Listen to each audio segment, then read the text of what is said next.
Entonces, ¿qué quiere el gobierno? Aprobar el asunto y que no haya una reacción de la opinión pública, porque el presidente hizo un llamado a tregua. Porque una tendencia muy peligrosa que a mí me preocupa de este gobierno es que todas las discusiones de políticas públicas la quieren atribuir a razones partidarias y decir que es politiquería. Aquí el problema que tiene el gobierno no es lo que dice la oposición, es que es lo que la acción del propio gobierno demuestra y los desatinos de muchos funcionarios que han dejado al descubierto que sus planteamientos de campaña en los que pretendían utilizar una especie de superioridad moral son falsos. Que los miembros de la administración del Partido Revolucionario Moderno no son un grupo de angelitos distintos y traídos de otra galaxia, sino que en poco tiempo todo ese marketing alrededor del tema de la transparencia ha quedado desmontado por sus acciones. Pero el presidente como que no apoya eso, porque antes se le preguntaba a otros presidentes, que no va a mencionar sus nombres, y decía, ¿y dónde está la corrupción? Dígame dónde está. Hay un ministerio público que él dice que es independiente, que tiene libertad de hacerlo, que lo va a hacer. ¿Y por qué no lo hace? Hay que preguntarle al ministerio público, diría. Bueno, si los aciertos son tuyos, los desaciertos también. Y me di cuenta que el 70% de los pronunciamientos que hacen los voceros del PRM y del gobierno son para atacar a Leonel Fernández. Leonel es el principal peligro en términos electorales que tiene la reelección del presidente Abinader. Pero siempre ha sido así. La entrevista del Telematutino 11, gente importante, a tratar temas importantes, nos acompaña el licenciado Rafael Paz, como dijo Jacqueline, viene del sector privado, estuvo en CONEP, estuvo en competitividad, es ahora miembro del comité, de la dirección política de la Fuerza del Pueblo y candidato a diputado por la circunscripción número 1 del Distrito Nacional. Muy buenos días, Rafael. Gracias por aceptar la invitación ya en días que yo sé que son un poco fríos. Ramón, qué placer estar aquí contigo, con Jacqueline. Un saludo a ese público maravilloso del Telematutino. Y de verdad que cada vez que vengo a este espacio me siento contento en familia, y sobre todo en esta época de Navidad, que es un momento tan especial para los dominicanos. La tregua. ¿Tú estás de acuerdo con la tregua? Mira, tú sabes que ese llamado a tregua es interesantísimo. Porque ellos sueltan un ramplimazo ayer con un comunicado y entonces inmediatamente llaman a tregua. Ahí voy. Entonces parecería algo conforme a la época, pero si tú ves las dos acciones combinadas, parece que no es sincero. Eso es lo que a mí me parece. Aunque el pueblo dominicano ha estado acostumbrado a tomarse unos días, normalmente quien hacía el llamado a la tregua, ustedes lo recordarán, era el cardenal Nicolás de Jesús López Rodríguez. ¿Qué falta ha hecho? ¿Qué falta ha hecho el cardenal? Entonces, Rafael, en el sentido de que no hayan mítines, caravanas y eso, pudiera considerarse en cierta forma como una tregua. También pudiéramos darle la interpretación de que los ataques de ambas partes cesen. Pero también en Navidad es costumbre de los partidos políticos, instaurados por el Partido Reformista, de que comienzan a dar cajitas, de que regalos de Navidad, muñecas, etcétera, hasta cerdo volando llegamos a tener en una ocasión. Dios lo tenga en la gloria. Exactamente. Entonces, en cierta forma, el gobierno que dará cajas y eso, no deja de ser una actividad política, y la oposición que tendrá alguna presencia, también eso es una actividad política. Entonces, yo quisiera entender el concepto de tregua, así como también si ocurre algún tema o alguna decisión que amerite una reacción, porque estemos en Navidad, esa reacción no se debe dejar de producir, porque el país debe continuar. Mira, yo creo que quizás la intención del llamado va conforme a una tradición del país. Sin embargo, las cosas cambiaron. Pero con reglas. ¿En qué consistirá esa tregua? Yo me comprometo a esto y a esto. ¿Tú estás de acuerdo? Porque hay que ver. Por eso digo, la situación cambió. Antes, esa tregua se daba en un contexto donde las elecciones eran en mayo. Nosotros estamos ya en cuenta regresiva para las elecciones de febrero. Y como tú dices, el gobierno desarrolla una acción social que le da ciertas ventajas. Normalmente se entiende que el mes de diciembre es un mes del gobierno para esos temas. Y se da de manera natural un cese de la actividad política porque la naturaleza familiar de la sociedad dominicana hace que todos, de forma automática, nos dediquemos a los temas de nuestras familias y también a atender a nuestra gente, porque hay una responsabilidad como dirigentes, como líderes comunitarios, como líderes sociales. Ahora, lo importante es que en este tiempo yo hubiera entendido mejor el llamado a tregua si el presidente hiciera una declaración de principio de cosas que ellos no iban a hacer durante estos días. Más que eso, o sea, porque la democracia no tiene, la lucha democrática, la conversación pública, no tiene momentos. Imagínate que el gobierno aproveche estos días y trate de colar por debajo de la mesa una situación determinada. Fíjate como ayer, o en esta semana ya aprueban el contrato de Aerodón contra todo lo que mandaba el juego democrático de iniciar una discusión profunda, seria, sobre un tema que ha sido cuestionado por la sociedad. Entonces, ¿qué quiere el gobierno? Aprobar el asunto y que no haya una reacción de la opinión pública, porque el presidente hizo un llamado a tregua. Digo, yo entiendo, todos los amigos televidentes que nos están escuchando posiblemente quieran tranquilidad a partir de este momento. Yo lo quiero para mi familia, pero hay una responsabilidad de cara al país que está por encima del debate de lo que tradicionalmente se considera las discusiones partidistas, porque una tendencia muy peligrosa que a mí me preocupa de este gobierno es que todas las discusiones de políticas públicas la quieren atribuir a razones partidarias y decir que es politiquería. Hay cosas que no tienen que ver con diferencias de colores, que tienen que ver con el futuro del país. Entonces, esos temas no tienen época, no tienen temporada, y el ejercicio de la responsabilidad del liderazgo implica que uno tenga que sacrificar incluso días de asueto para dedicarse a ello. Rafael, la denuncia que hace el PRM de que los partidos de oposición, es decir, Rescate RD, tienen un plan para desacreditar al gobierno y llaman la atención diciendo que ellos son diferentes, que son transparentes, que actúan y que la oposición no. ¿Qué opinión te merece eso y si eso está fundamentado con algo políticamente hablando? Y dice que hay ataques sistemáticos de la actual gestión que están cargados de falsedades. Mira, yo creo que lo que defiende a una persona, a una organización o a una gestión son sus propias acciones. La oposición puede decir lo que sea, pero si no encuentra asidero en la realidad, el pueblo va a decir, bueno, esto es simplemente un planteamiento demagógico. Aquí el problema que tiene el gobierno no es lo que dice la oposición, es que es lo que la acción del propio gobierno demuestra y los desatinos de muchos funcionarios que han dejado al descubierto que sus planteamientos de campaña en los que pretendían utilizar una especie de superioridad moral son falsos y que la sociedad se ha dado cuenta de que hay mucha gente metiendo la pata y metiendo la mano.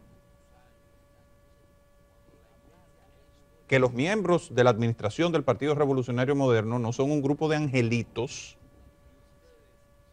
distintos y traídos de otra galaxia, sino que en poco tiempo todo ese marketing alrededor del tema de la transparencia ha quedado desmontado por sus acciones y quedó desmontado en el caso de Aerodón y que ha quedado demostrado en casos muy sonados, cuestionados por la sociedad dominicana. Y eso no lo inventó la oposición. Pero el presidente como que no apoya eso, porque antes se le preguntaba a otros presidentes, que no va a mencionar sus nombres, y decía, ¿y dónde está la corrupción? Dígame dónde está. Por lo menos Abinader no niega, pero no, como que no es parte de, como que quiere hacer una diferencia. ¿Y dónde están los sometimientos de los 38 casos muy conocidos de esta administración? Hay un ministerio público que él dice que es independiente, que tiene libertad de hacer lo que deba hacer. ¿Y por qué no lo hace? Hay que preguntarle al ministerio público, diría él. Bueno. Rafael, yéndonos ya al tema político. Si los aciertos son tuyos, los desaciertos también. Yéndonos ya a la parte electoral, de febrero y de mayo, uno ve que hay una guerra de encuestas que te presentan. Bueno, el propio presidente dijo que él está en 60%. Y hay encuestas que le han dado 55%. Entonces, ¿cuál es la realidad? ¿Por qué yo noto en el lado de la fuerza del pueblo y en el lado de la alianza un optimismo? Mira, se dice que el que está arriba no pelea, ¿verdad? Y yo me dediqué a hacer un análisis de la comunicación del gobierno hace unos días y me di cuenta que el 70% de los pronunciamientos que hacen los voceros del PRM y del gobierno son para atacar a Leonel Fernández. Eso, combinado con los resultados de una de las encuestas de mayor credibilidad en la República Dominicana, que es la Greenberg, te dan un mapa situacional. Leonel es el principal peligro en términos electorales que tiene la reelección del presidente Abinader. Pero siempre ha sido así, desde que salió el escenario, desde que se compuso el escenario y que Abinader confirmó que él iba a una reelección. Pero lo que demuestra la gripe, y es algo que cambió el debate político de la República Dominicana, es que la oposición es mayoría en la República Dominicana. 47% de los dominicanos votan las opciones opositoras, 44% vota por la reelección de Luis Abinader. Lo que indica y marca un mapa de ruta. Si la oposición se consolida de cara a una primera vuelta, gana la oposición. Si Leonel es el candidato del bloque, Partido Fuerza del Pueblo, Partido de la Liberación Dominicana y Partido Revolucionario Dominicano con una fórmula apropiada, la oposición gana en primera vuelta. Pero, pero Rafael, habría que lograr eso. Y mientras tanto, en el fervor de una campaña, los partidos quieren crecer. Y sería hasta lesivo para el PLD ahora y para el PRD ahora decir que van a apoyar a Leonel como candidato presidencial desde ahora. Mira, yo creo que lo que es lesivo para los partidos de oposición es la posibilidad de una reelección. No van a crecer y eso lo van a enlentecer y demás, a menos que se hagan otras cosas. Mira, es que yo creo que hay espacio para todo y la manera en cómo se ha construido la alianza así lo demuestra. Fíjate que la alianza ha sido equilibrada en términos municipales. El Partido de la Liberación Dominicana ha tenido su espacio, pero también en la parte congresual. El equilibrio en la selección de la boleta senatorial ha demostrado de que hay un espíritu de respetar los espacios de cada uno, pero al final un proceso electoral se trata de construir una fórmula ganadora. Y lo que han demostrado las mediciones es que quien tiene el favor mayoritario del pueblo en la oposición, por mucho, es el compañero Leonel Fernández. Pero también tiene una alta tasa de rechazo. Pero mira, si tú supieras que hay dos cosas muy interesantes. Primero, esa tasa de rechazo ha ido reduciéndose de manera significativa y segundo, la de Luis Abinader está muy cerca y posiblemente si tú miras la tendencia de aquí a las elecciones, supera la de Leonel. Por lo cual, dicen por ahí que lo que es igual no es ventaja. Además, Leonel es un presidente que ejerció el liderazgo del país en 3 periodos, 12 años. Luis en 3 años ha logrado acumular una tasa de rechazo que supera y va a superar la de Leonel Fernández. ¿Por qué? Es sencillo, el pueblo lo ha visto. Es que todo lo que simboliza modernidad y desarrollo en la República Dominicana tiene que ver con la visión de Leonel Fernández. Las nuevas generaciones prefieren a Leonel sobre Luis. ¿Por qué? Porque ven el resultado de un trabajo de futuro que se construyó hace años. El Metro de Santo Domingo, que es la principal obra de infraestructura de la República Dominicana, Leonel la desarrolló contra los sectores que tradicionalmente se han opuesto al desarrollo del país, enquistados en ese partido que hoy gobierna. Entonces, ¿qué les ha quedado? Simplemente seguir el modelo de Leonel.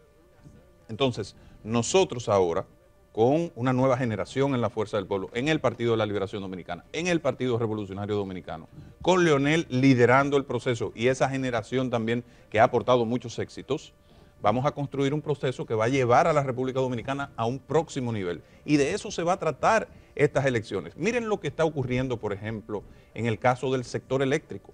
Todos los avances logrados en una década se lo ha llevado este gobierno en términos de las pérdidas. Se lograron reducir las pérdidas técnicas y no técnicas por debajo de un 30%. Hoy están sobre un 42%. ¿Y tú sabes cuánto le cuesta eso al país? Le cuesta casi $1.000 millones. El equivalente técnicamente al subsidio que tiene que inyectar el gobierno. Y eso se deriva en la falta de recursos para proveer servicios esenciales como la salud y la educación de los dominicanos. ¿Cómo es posible? Y lo he dicho en mi campaña, lo vengo diciendo desde el año 2019, que en la circunscripción 1 del Distrito Nacional, que es la que más aporta al fisco, solamente haya un 20% de escuelas públicas.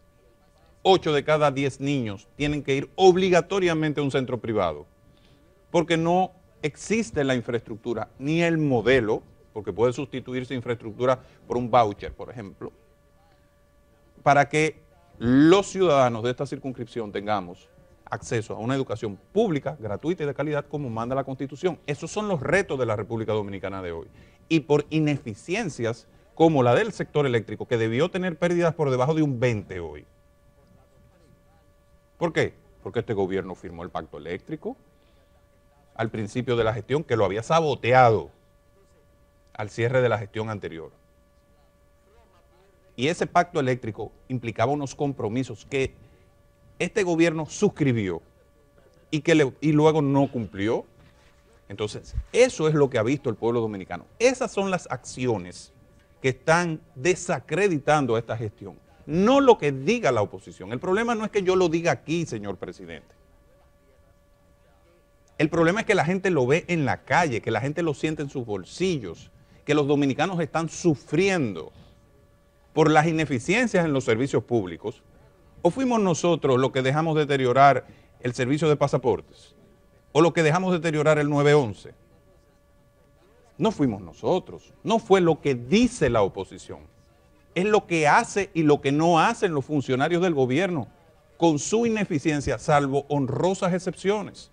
Rafael, vamos a una breve pausa, porque nos quedan pocos minutos y queremos hablar de tu campaña, de las ideas que tú tienes como próximo diputado.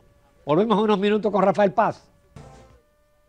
Continuamos en Telematutino 11. Esta mañana estamos conversando con el licenciado Rafael Paz, abogado. Estuvo en el Consejo de Competitividad, también en el CONEP, y actualmente es miembro de la dirección política de la Fuerza del Pueblo y candidato a diputado de la circunscripción número 1. Rafael, tú tienes un trabajo hecho desde 2019 en esta parte, en el Distrito Nacional. Tenía otras aspiraciones en otras posiciones, pero ahora es como diputado. ¿Cómo van esas acciones y cómo ha modificado entonces tu propuesta? Porque una cosa es una diputación y otra cosa es otra posición.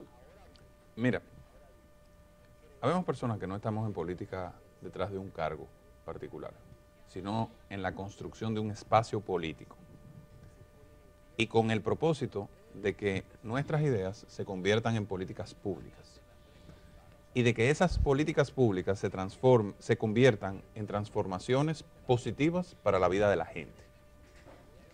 Esa visión no se altera en función de la coyuntura que te toque vivir. Tiene variaciones en función de la posición que por las circunstancias te corresponda ejercer.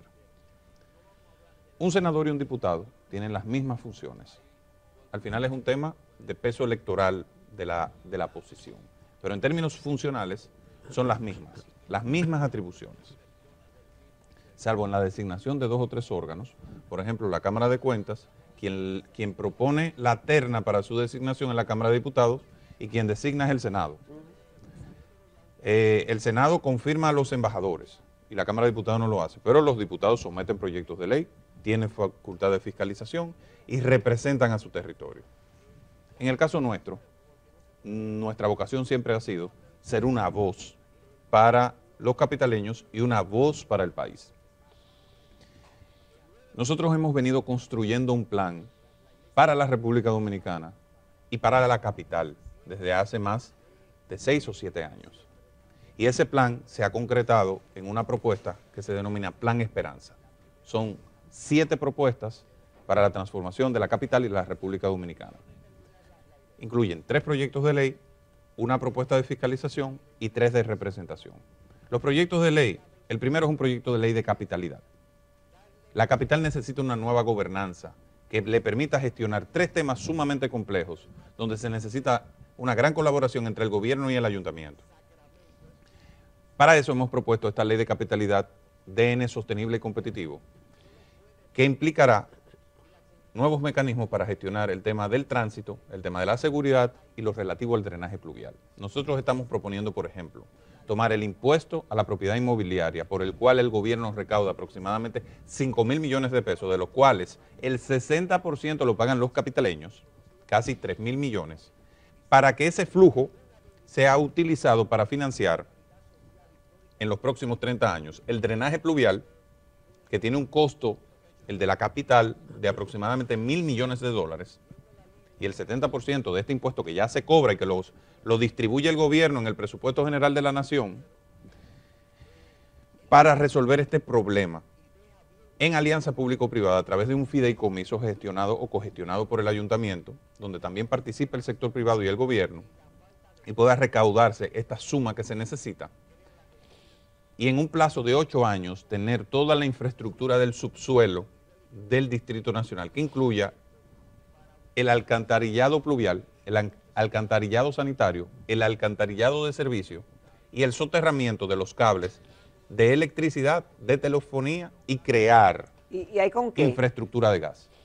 ¿Hay recursos con qué hacer eso? Vuelvo y te repito, 3.000 millones de pesos que se recaudan anualmente por el IPI, que crecen a un 6% anual, con participación del sector privado, permiten crear una estructura que le van, que da para eso. que da para eso. Que puede financiarse. Y que lo va a financiar. Nosotros hemos hecho los cálculos con los técnicos correspondientes y aplicando también Yo hago nuestra la experiencia. pregunta porque expertos en la materia han dicho que es hasta mejor mudar la ciudad y no meterse en eso. Pero si se puede, sería lo mejor. Yo estoy convencido de que se puede y he conversado con especialistas en la materia. El problema era que no se había identificado la fuente de financiamiento y que hay que aplicársela de manera permanente. Nosotros hemos previsto esto. Pero además el dinero da para dos cosas más, que son importantísimas. Y Ramón y yo conversamos mucho sobre el tema del tránsito. La capital necesita un centro de monitoreo del tránsito y de los espacios públicos, que le permita convertir a Santo Domingo, al Distrito Nacional, en una ciudad inteligente, un smart city. Y para eso se necesita un centro de operaciones. El 10% de esos recursos nosotros lo dedicaríamos a financiar ese centro de operaciones.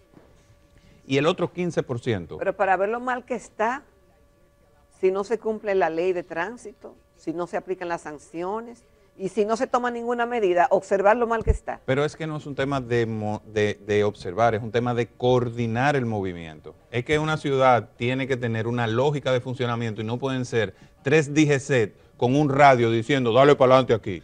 Sí. Es que no puede ser así, es que eso es la edad de piedra. No, pero tampoco puede ser con las chatarras que hay, tampoco puede ser con los vehículos públicos inservibles, tampoco puede ser que las reglas se aplican un día y mañana no, donde hay falta de iluminación, falta señalización, los semáforos no lo dejan funcionar, hay falta muchas cosas para resolver el tránsito. ¿Tú sabes lo que le dijo Jesús Herodes cuando le dijo, ¿es usted el Hijo de Dios? Así como tú afirmas todo eso. Y él le dijo, tú lo has dicho. Sí. ¿Cuáles son los otros ejes? El otro eje que vamos a financiar a través de ese proyecto de ley es la rearborización de la ciudad. 2 millones de árboles en el Distrito Nacional. ¿Y para sembrarlo Ciudad dónde? Jardín. ¿Dónde? Hay espacio. Hay espacio. ¿Están en identificados? el Botánico, en el Centro Olímpico Juan Pablo pero Duarte. El Botánico no me lo mencione, pero hace falta más lugares porque aquí no dejan espacio. Jacqueline, querida, son 10 kilómetros cuadrados que se requieren, que están ahí.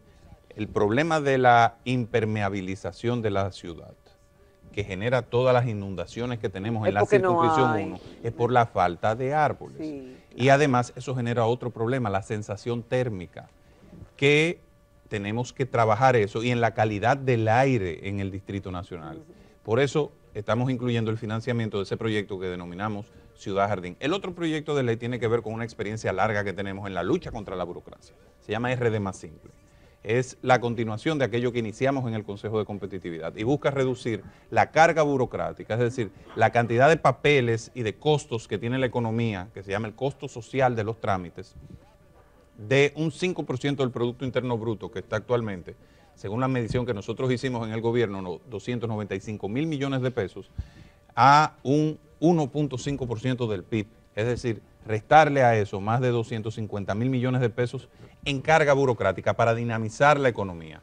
Ahí estamos planteando, por ejemplo, eliminar el anticipo, estamos planteando eliminar el 1% de los activos, estamos planteando también la reducción del tiempo de emisión de los permisos de uso de suelo, y estamos planteando quitarle al Ministerio de la Burocracia Nacional la lucha contra la burocracia. Me refiero al Ministerio de Administración Pública, que este gobierno desvirtuó el programa, o el Congreso, mejor dicho, de lucha contra la burocracia, poniendo el queso en manos del ratón. En vez de darle el liderazgo al Ministerio de Hacienda, que es el órgano que tiene interés en que la economía se dinamice reduciendo trámites, se lo dieron al Ministerio de Administración Pública.